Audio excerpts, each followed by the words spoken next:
Vedare tinokuchingamidzai zvekare kune chimwe chirongwa pano paZim Facebook Secrets and Confessions. Tadzoka zvekare nemamwe mamessages. Rekedzai tibva tapinda mumamessages edu atadzoka takakubatirai.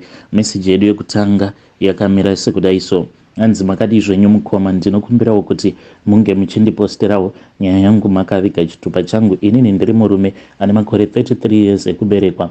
Ndauyawo pano paplatform penyu kuti ndinge ndichingokuudzaiwo nyaya yangu, confession yangu yakamira sekudai so: inini ndiri murume ane makore 33 years ekuberekwa. Ndakabvawo mukurambana nemudzimai wangu. This was last year. Relationship yedu yainge yakangodhakwa so sevanhu vainge vakangosangana mujoni. Zvino ndakati ndarambana nemudzimai wangu, apo paplot pacho pandinogara painge paine umwe muchinda uyo ainge ari bachurawo, but akabva azoti iye ainge asangana nebhebhi rake paWhatsApp.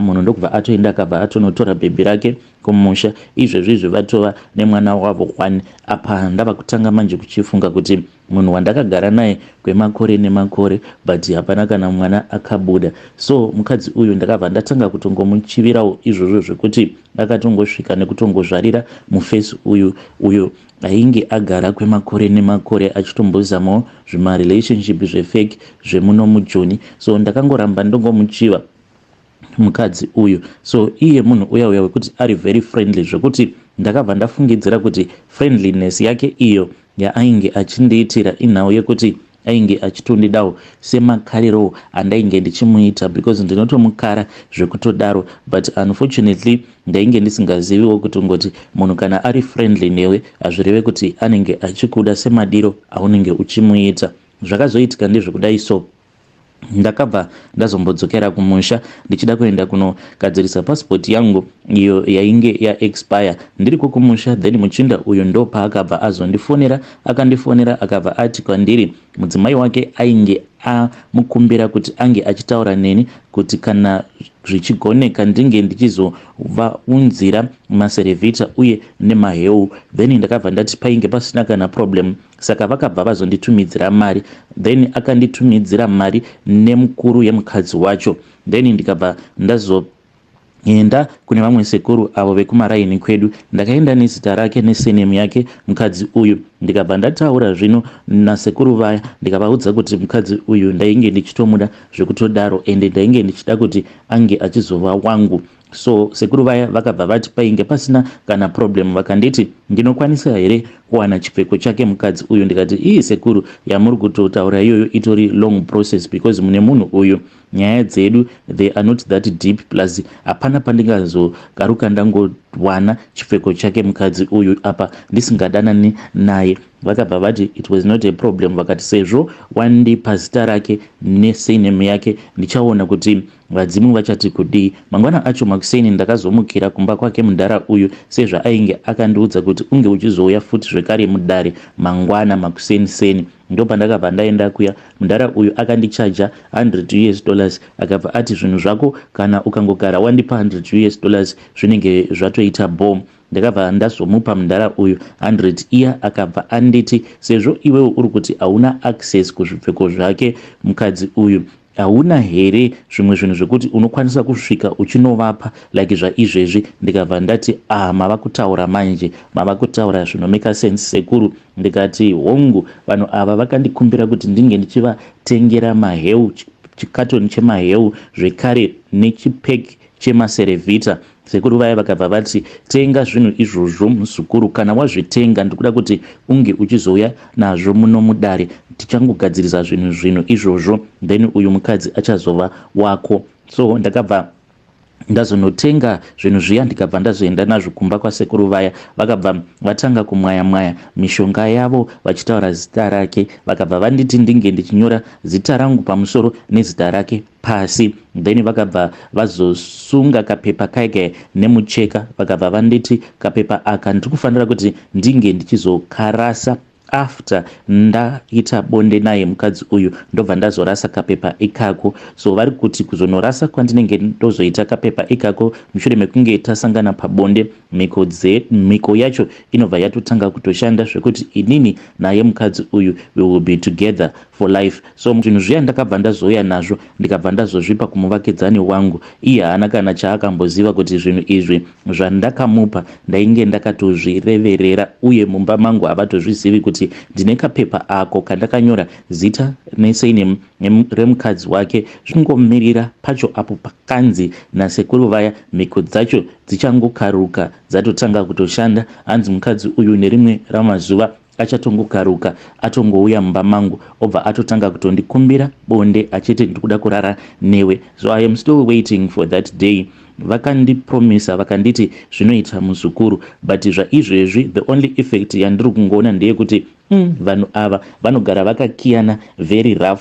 Masvondo adarika awo ndakatoona murume wacho achitoita zvekutokika mwana akatsamwa, hameno kuti ainge atsamwiswa nei nemudzimai wake. Tikangoti almost each and every Friday vanototi vange vachitokinditsana, ende vachikinditsana kudaro ndinenge ndichitoziva kutoti nguva yacho iri kuswedera, iyo yandakaudzwa nasekuru kuti ichazosvika, yekuti iye ega achazongotongouya murumu mangu obva atongokumbira kuti anoda kuti inini naye tinge tichitanga kudanana. And I cannot wait, because mukadzi yeye aiwa ane moyo wakanaka, ane hunhu akanaka, uye anoziva kuti murume anobatwa sei. It is just that chiri kuita kuti vange vachinetsana imhepo idzo dzandakavaunzira mumba mavo. Ndiyo confession yangu iyi mukoma. I know kuti vamwe vanhu vanondishora, but I have stayed here in South Africa for a very long time. Ndapinda ndichapindana nawo marelationships awa emuno muSouth Africa, ende marelationships acho ose zvinenge zvingoriwo zvimarelationship zvenhema, zvekuti at the end of the day unozotoona kutoti panapa ndakatambisirwa nguva. Apa kumusha kwacho handina connection chaiyo chaiyo yekuti ndinonyatsokuwana munhu anokwanisa kunditsvakirawo musikana anenge ari honest, anenge achitodawo zveimba very honest, because ndinotya kuti kana ndikangokaruka ndangoti ndaenda kumusha ndototorana neumwe munhu, maybe munhu iyeye inenge itoriwo pfambi zvayo yemumbawa. Worst of all, kwedu uko kunonetsa nekuda kwekuti vasikana, kunyange vasikana vechidiki to vasikana twekuprimary, unotoona kutoti tunenge twava kutotanga kutoenda kumabhawa sezvo kwedu kuchiitwa zvegoridhe. Saka vasikana vekwedu vanotogara vatopanduka from a very young age, havatokontroleki zvekutodaro. So do not blame me, because mukadzi uyu ndakamuona kuti munhu anotovakika naye ende munhu anogarika naye zvekutodaro. Hei vedare ndo message iyo yandakatumidzirwa ichibva kuna mukoma vedu. Naimi zvakangoma hazvo veduwe. Nyaya dzekungotumira idzi guys, nyaya dzekutumira idzi dzava kutotyisa. Ngatitaurei navo mukoma vedu ava mucomment section. Kana uinewo kahunhu kekungoti ukangonzwa anenge ati ndiri kumusha ndodzoka musi wakati obva watoti vasikana kana kuti shamwari ndivigirewo chakati, tichazvirega zvinhu izvozvo, because nyaya dzacho dzinombotaurwa dzinotyisa kuti ndakagadzira zvinhu zvacho zvandakanzi ndinge ndichidzoka nazvo kunoku kujoni.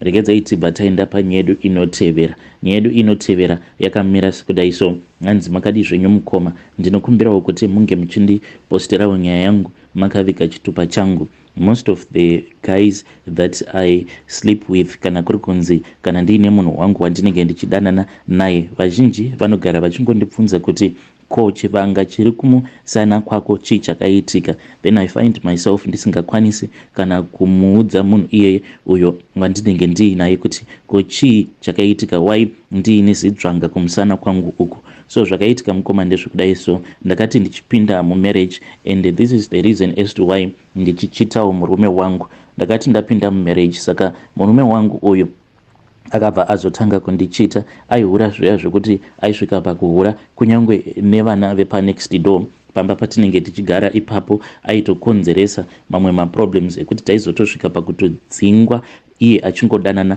nevakadzi vevanhu. So pane umwe musi uyo waakadzoka achibva kubasa. Musi wacho iwoyo wainge uri musi his pay day.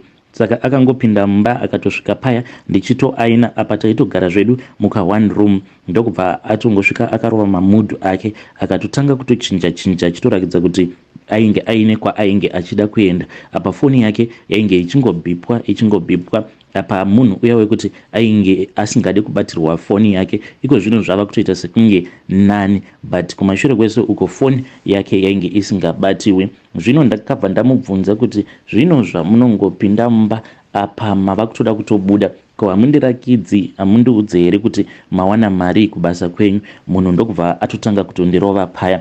Paakandirova ndakabva ndati shamwari, hauone kuti wanyanyisa here kundirova kwacho. Ndokubva ndatambudzorera paya. Mukoma ndakati ndamurova, iye akabva atowana mukana wekuti anyatso kundirova, akati wava kuda kurwa nenika, zvinoreva kuti une simba, uri munhurume. Ndokubva atanga kundirova paya nezvifaiti. Ndikabva ndanodonera pambedza. Ndakati ndichinodonera pambedha, munhu akabva angotora aini iya ndokubva andiaina kumusana kwangu uko. That is why kumusana kwangu uko ndiine zidzvanga iroro, and each and every time kana ndiine chikomba changu chandinenge ndiinacho, unoona munhu ava kukubvunza kuti kumusana kwako uko wakaita sei, but I just don't have the strength yekuti ndinge ndichingofamba ndichingoudza wose murume wandinenge ndiinaye kuti izvi ndo zvakaitika kwandiri. Saka sometimes kana mukaona mukadzi ava kusvika pakuhura, musangomublema muchingoti ihure, because dzimwe nguva zvinenge zvakaitika kwauri zvinenge zvakakurwadza. Even right now murume anongoramba achindikumbira ruregerero, but akandihurira kusvika pastage yekuti kana feeling naye ndainge ndisisina. Ndaingoti paya kana musi wacho waanenge azodzoka kumba aingoti kana akauyawo pamusoro pangu aingoita zvaainge achingoita, inini hangu ndakangonyarara. I think kuti ndo zvakabva zvazodestroya mafeelings angu, because even right now kunyangwe tikanzi taita bonde rakaita sei, but paari hapana kana chandinombonzwa. But ndinototiwo kana ndikatanga kudanana nemunhu wandinenge ndichidanana naye, ndo pandinotonzwawo kutoti at least bonde rinotonaka. But dambudziko ringoripo nderekuti varume vacho vose vandinosangana navo, munhu anenge achitokupromisa kutoti ndinotokuda zvekutodaro, but at the end of the day ngobva watoona kutoti munhu anenge achitongonakirwa newe asingadi zvake kuti ange achizokuita mukadzi wako. So I am still stuck by my husband, but asidai kwangu kuri kunzi ndikakwanisa kuwanawo murume wekuti kana ndamudawo iyewo obva andidawo, at least I know kuti I will dump my husband ndobva ndazoenda kumurume wacho uyo wandinokwanisa kuzova mukadzi akavimbika kwaari. This is my own confession, mukoma. Vedare ndo message iyo yandakatumidzirwa ichibva kuna vahanzvadzi vedu, zvazvakangoma hazvo veduwe. Hanzi mukaona mukadzi achichita, zivai kuti pane zvinenge zvaitika. Ngatitaurei navo vahanzvadzi vedu ava mucomment section. Regedzai tibva taenda panyedu inotevera. Nyedu inotevera yakamira sekudai so. Hanzi makadi zvenyu mukoma, ndinokumbirawo kuti munge muchindiposterawo nyaya yangu makaviga chitupa changu. Inini ndikuda kungoyambirawo vamwe vakadzi vanenge vari mumarriages avo, especially vakadzi ava vechidiki. I need to warn them about my issues my best friends. Inini hangu ndiri mudzimai ane makore 54 years, but ndakarasikirwa nemurume wangu apo pandainge ndichiri kuma 19 years, because ndakaroorwa ndakamitiswa pandainge ndichiri kuma 15 ikoko. Ende ndakati ndamitisiwa ndikabva ndatanga kugara nemurume wangu. Saka murume wangu munhu uya wekuti mari chaiyo, mari aiziva kuitsvaka, ainge atori neshavi rake rehuvhimi. Taingogara tiri paroad. Zvino nerimwe gore takabva tazoenda kune imwe nzvimbo ndokubva tazotanga kugara kuya takati tigere ikoko. Ndakabva ndazotanga kuwirirana neumwe mukadzi. So ndakati ndava kuwirirana nemukadzi iyeye, inini handina kuziva kutoti mukadzi uyu iye ainge achitochivawo murume wangu. So murume wangu aiva munhu uya wekuti aidhakwa. So chandainge ndisingazivi ndechekuti mukadzi uyu ainge akatochiva upenyu uhwo hwandainge ndichirarama, because taitoraramawo kaupenyu kainge kari right. Nezera rangu murume wangu ainge atori nemotikari yake. So mukadzi uyu ainge ochiva murume wangu achitsvaka nzira dzekuti ainge achitanga kudanana nemurume wangu. Paakaona kuti murume wangu aitongozvidira doro rake and nothing else, ndo paakazoti one day akauya akabata kamwe lunchbox kadiki, akabva anditi tikuda kuti unge uchizopa murume wako. Ndikabva ndavhura ndikabva ndaona kuti mainge muine mushonga. Akabva anditi mupfuwira iwoyo ndo waanopota achisira zvikomba zvake. Akabva anditi kana ukasamuisira mupfuwira ameno ako uchafa nekurohwa, because handiti unoona kuti murume wako kana adhakwa anoita sei.